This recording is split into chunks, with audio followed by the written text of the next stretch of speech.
शिखर जी में खतरा सेफ शिखर जी से, और जैन विधि के अनुरूप अपनी पूजा उपासना करे, कोई दिक्कत नहीं। ये कोई पर्यटन का स्थान नहीं है, तो डर लगना स्वाभाविक है। जो लोग सोशल मीडिया में बातें फैला रहे हैं, मंदिर हमारा है ही नहीं, हम प्रकृति की पूजा करते हैं, पेड़ और।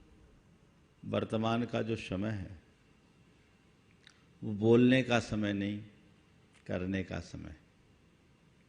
विगत कई दिनों से समाज पूरी तरह से उद्वेलित है, और जो समाज का उद्वेलन है वह स्वाभाविक है, क्योंकि शिखर जी क्षेत्र पूरी समाज का प्राण है।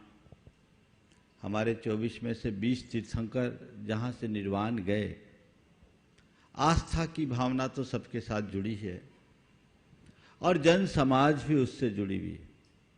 इस क्षेत्र में अगर किसी भी प्रकार की अपवित्रता होगी तो उसको देखकर लोगों का उद्वेलित होना स्वाभाविक है। अभी बहुत सारी बातें कही गई कि ये सब चीजें प्रचारित हुई। प्रचारित हुई क्यों, पहले हमें ये देखना है। कहीं अगर कुछ होता है तो कहते हैं जहां आग होता है वहीं धुआं हो। तो ये कुछ घटनाएं ऐसी घटी और उसे प्रचारित कर दिया गया, क्योंकि आज के युग में हर व्यक्ति के हाथ में कैमरा है। जो शिखर जी जैसे क्षेत्र की वंदना करने के लिए आएगा, उसे यहां कुछ भी अवांछित दिखेगा तो उसे तकलीफ पक्के तौर पर होगा। और मैं समझता हूं ये जो भी प्रतिक्रियाएं हुई है उसका ही फल है। हां, कुछ बातों को बढ़ा चढ़ाकर प्रचारित कर दिया गया और इस घटनाक्रम को आदिवासी समाज से जोड़ दिया गया। वो मैं उचित नहीं समझता कि किसी समाज विशेष से इसे जोड़ा जाए, लेकिन जिस तरह का घटनाक्रम है वो पूरी तरह से निंदनीय है और इसकी निंदा हम नहीं, पूरी आदिवासी समाज भी करती है, क्योंकि वह भी इस क्षेत्र को पूरी तरह पवित्र मानती है और उसकी पावनता को सुरक्षित रखना चाहती है। कल से मेरी इन लोगों से बातें हुई। मैंने इन लोगों से बात किया कि भाई इस क्षेत्र को लेकर क्या चाहते हो तुम लोग। समाज में बहुत तरह सा मैसेज भी है, भय भी है, डर भी है। और डर इसलिए होगा कि जब कहीं किसी के अस्तित्व पर संकट सा आएगा तो डर लगना स्वाभाविक है। और इस तरीके से प्रचारित हुआ तो उसको लेकर के समाज उद्वेलित हो गई। पूरी की पूरी जैन समाज उद्वेलित है। उसके मन में चिंता कि कल हमारे क्षेत्र में अगर यही सब होता रहा है तो हम लोग किस तरीके से वंदना करेंगे। मैं आप सबसे ये कहना चाहता हूं इस मंच से कि ये चिंता जितनी जैन समाज की है उतनी आदिवासी समाज की भी है। इन लोगों से मेरी बात हुई तो इन लोगों ने कहा कि महाराज जी यहां की पावनता को अक्षुण्ण बनाए रखना हमारी पहली प्राथमिकता है। कल ये कहा था ना आप लोगों ने, अब एक साथ मेरे सामने आके कह देना, क्योंकि वक्तव्य देते देते समय भावनाएं होती है तो कई तरह की बातें आ जाती है। अभी मैं बुलाऊंगा अंत में उपसंहार में, तो बातें आती, उसमें कई लोगों के मन में भ्रम भी हो सकता है। मैं पूरी समाज से आज कहना चाहता हूं, 2 दिन में मैंने जो इन लोगों से समझा उसके आधार पर ये मैं कह सकता हूं और मैं चाहूंगा कि पूरी समाज को स्पष्ट शब्दों में ये लोग अभी प्रकट भी करें कि आदिवासी समाज के द्वारा इस क्षेत्र के लिए भविष्य में कोई खतरा नहीं, क्योंकि उस समाज की नीयत साफ है। इसे न कोई कब्जा करना है न कोई अपवित्र करना है। ये बात तो आप सहमत हैं। अभी इसकी घोषणा होगी। इनकी तरफ से ऐसा कुछ नहीं है। ये क्षेत्र है, ये क्षेत्र जन आस्था का केंद्र है। सब लोग आते हैं। मैं तो पीछे 2005 से निरंतर देख रहा हूं और वर्षों से लोग देखते रहे। यहां पर जो गड़बड़ियां हैं उस गड़बड़ी के जिम्मेदार, गड़बड़ी फैलाने वाले लोग तो हैं ही, कहीं ना कहीं प्रबंध व्यवस्था को देखने वाले लोग भी हैं।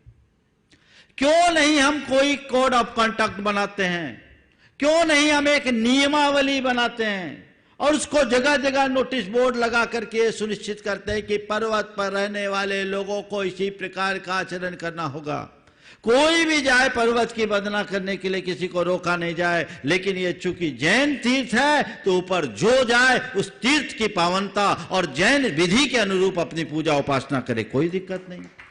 आज आप किसी गुरुद्वारा में जाएंगे तो सिर पर आपको ढक के ही जाना पड़ेगा, वो वहां का कोड ऑफ कंडक्ट है। गुरुद्वारा में जाकर के अरदास करा जाता है, नमाज नहीं पढ़ा जाता, और मस्जिद में जाने वाला अरदास नहीं नमाज पढ़ता है। मंदिर में आने वाला पूजा करता, प्रार्थना नहीं करता, और चर्च में जाने वाला प्रार्थना करता, पूजा नहीं करता। तो जहां की जो विधि है उस विधि के अनुरूप सारी व्यवस्था होनी चाहिए, और इसके लिए सब लोग सहमत है कि नहीं? जो विधि है उस विधि को बना लिया जाए, और नीचे से लेकर ऊपर तक पूरे पर्वतराज की पावनता को बनाए रखने की जिम्मेदारी समाज की है।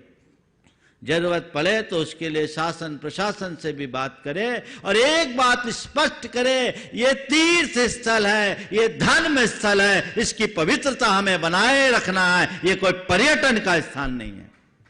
यहाँ जो आता है वो धर्म भाव से आता है, जो आए वो धर्म भाव से आए और किसी दूसरे भाव से ना आए।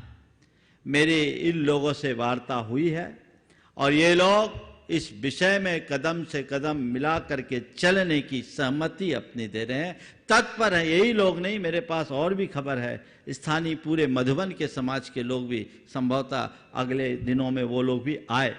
तो ये बातें हैं, ये संदेश पूरे समाज में जाना चाहिए।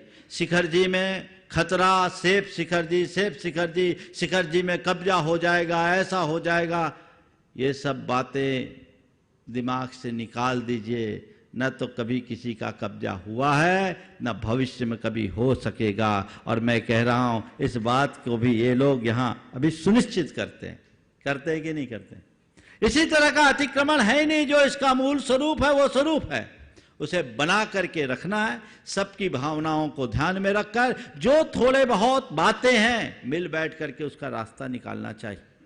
मैं समाज के सभी लोगों को ये कहूंगा कि जल्दी से जल्दी समाज के हमारे जितने पदाधिकारी हैं, दिगंबर और श्वेतांबर, खासकर तीर्थ क्षेत्र कमेटी और जैन श्वेतांबर सोसाइटी पर्वत को देखती है, ये बीसपंथी कोठी और अन्य कोठियां तेरहपंथी और यहाँ की जितनी संस्थाएं, वे आकर के बैठे और बैठ करके इस विषय में विचार विमर्श करें, एक रास्ता निकाले सबके बीच। और जो लोग सोशल मीडिया में बातें फैला रहे हैं, समाज को उद्वेलित कर रहे हैं, वो चीजें थोड़ा सा आकर मधुबन की वास्तविकता को समझे।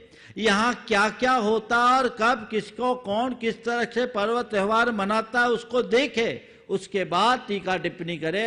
इस तरीके से टीका टिप्पणी करने से सामाजिक सौहार्द खंडित होगा और आपस में खींचातानी होगी। क्षेत्र में जो शांति और सद्भाव है वो विनष्ट हो जाएगा। इसलिए उसको हमें मेंटेन करना है, और मुझे प्रसन्नता है कि ये लोग आज उसके लिए यहाँ आए हैं और इस बात के लिए आश्वस्त कर रहे हैं कि यहाँ इस पर्वत की पवित्रता को हम बना कर रखने के लिए तैयार हैं। ये लोग खुद कह रहे हैं इस पूरे के पूरे 5 किलोमीटर के परिक्षेत्र को हमें पवित्र क्षेत्र बनाए रखना है, जो सरकार के द्वारा नोटिफाइड भी है, उसे मेंटेन करना हम सबकी जिम्मेदारी है। इसे सुनिश्चित करें और उसमें यहाँ की समाज सम्मिलित होगी। जो लोग भी ऐसा कार्य करते हैं उन्हें समझाया जाए, प्रेम से समझाया जाए, एक व्यवस्था बना दी जाए तो सारी व्यवस्थाएं सुचारू हो जाएगी। लोगों का आना जाना लगा रहता है, लेकिन आना जाना को देख करके इस तरह की टिप्पणियां करना मुझे नहीं लगता कि किसी भी तरीके से समयोचित है।